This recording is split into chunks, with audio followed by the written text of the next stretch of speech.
Alright, so right now we are going to go over how to read and decipher this new type of programming format that we're going to be using. So this is going to be phase one of 3 phases for your new programs. What we're going to do is every month we're going to keep adjusting them. The programming format will be the exact same for the most part. However, the exercises may change, the reps may change, the tempo may change. How I go about giving you the exercise may change, but just stay tuned for that. We'll go over this first. So the first thing that you're going to see when you pop up the screen is probably this page. This is the first page. This is your first workout page, but for the purpose of learning how to do everything in the right order, I want you to scroll down all the way to the bottom so you can come to the page that looks like this. When you get to this page, this is going to be your first page, your warm-up page that you're going to go over before you start going into the lifting. So the first thing you're going to do is foam roll.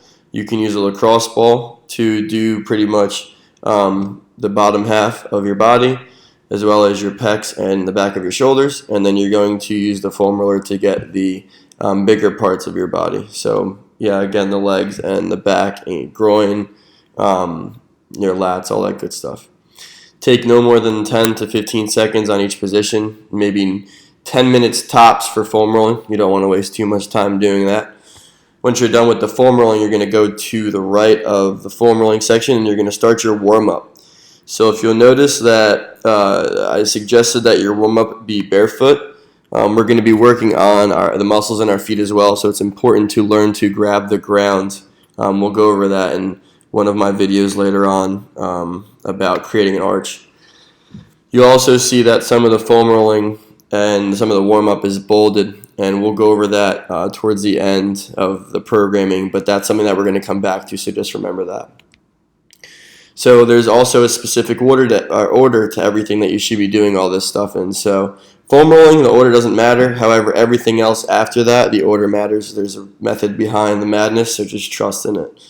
So the first thing you're going to do, again, just watch the videos that I'm going to send you. Try to decipher the exercise that I'm giving you. Try to replicate it as well as you possibly can. Let me know if you have any questions. I'll be able to help you out. But you're going to go in this order, one by one. Your warm-up is not supersetted. That's the only thing in your program that's not either supersetted or trisetted. Once you complete your warm-up in that order, you're going to move down here to either day 1 or day 2 pre-work if you are going to do a lifting day. These should only be done prior to lifting days. I gave you 2 lifting days with total body workouts, and I gave you 2 movement days with exercises that work on jumping, skipping, hopping, landing, movement, plyometrics. So if you're done with your warm-up and you're going to go to lifting day, you will go down to day 1. So day 1's pre-work is a superset. You can see it's 3 sets of 6 each side for the bowler squat and 3 sets of 6 each side for the bird dog. Once you've completed 3 sets of the superset, you will move on to day 1's workout. So day 1's workout is related to day 1's pre-work, and day 2's pre-work is related to day 2's workout. So once you complete day 1's pre-work, we're going to go all the way back up to day 1's total body workout. So what do we got here? So we got a reverse lunge, trap raise, a hip thrust, a side bridge, a yoga push-up, a row, a shoulder carry, and a core exercise. And then at the bottom you can see that it says repeat bolded warm-up. So that's when we're going to go back to the beginning page and we're going to repeat what's bolded. That'll act as like a cool down.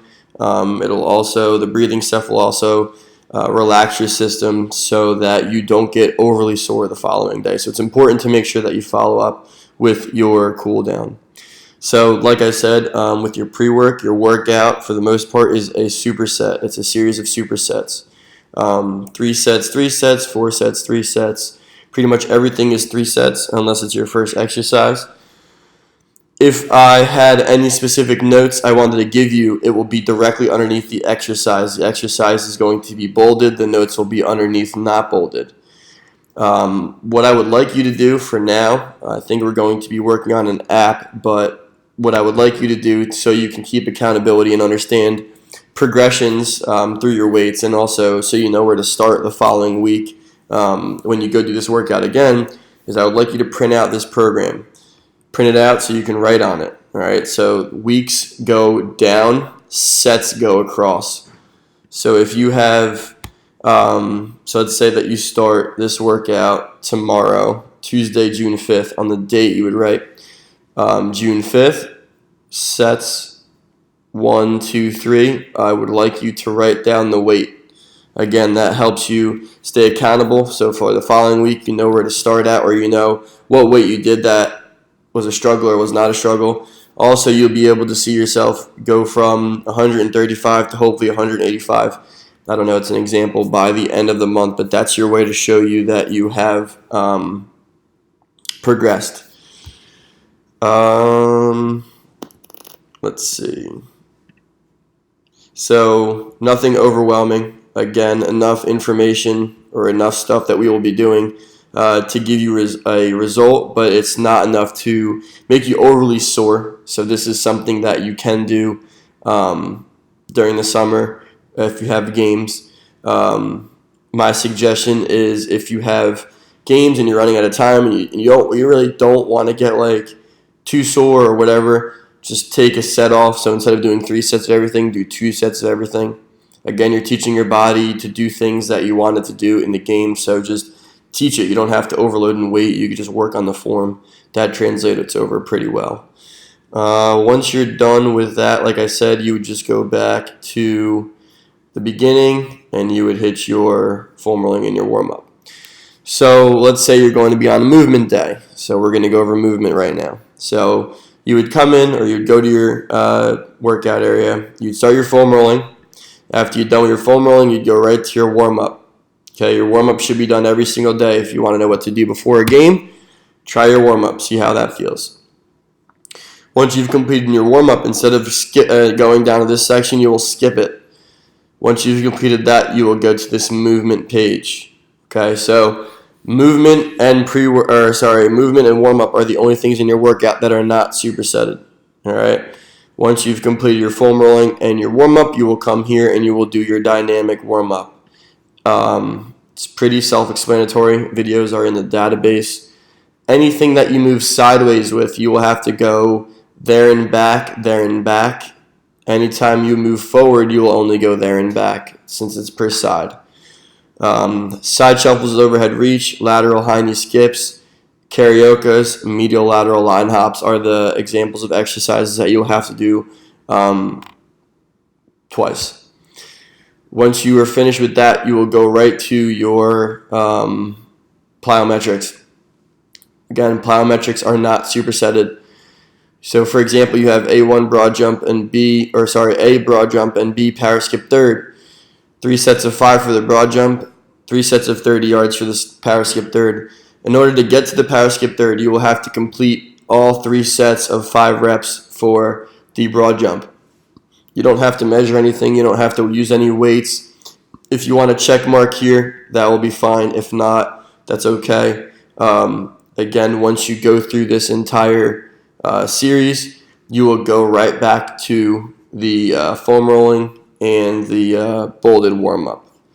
That's pretty much it for the explanation of how to read this program. Day 1's movement and day 2's movement, they go the same way. For this should be completed before day 1 for movement and also day 2 for movement. Day 2's workout is very similar to day 1's workout. We're trying to get to the same result, but we're trying to go about it different ways. So let me know if you guys have any questions. Shoot me an email, reach out to me. Good luck.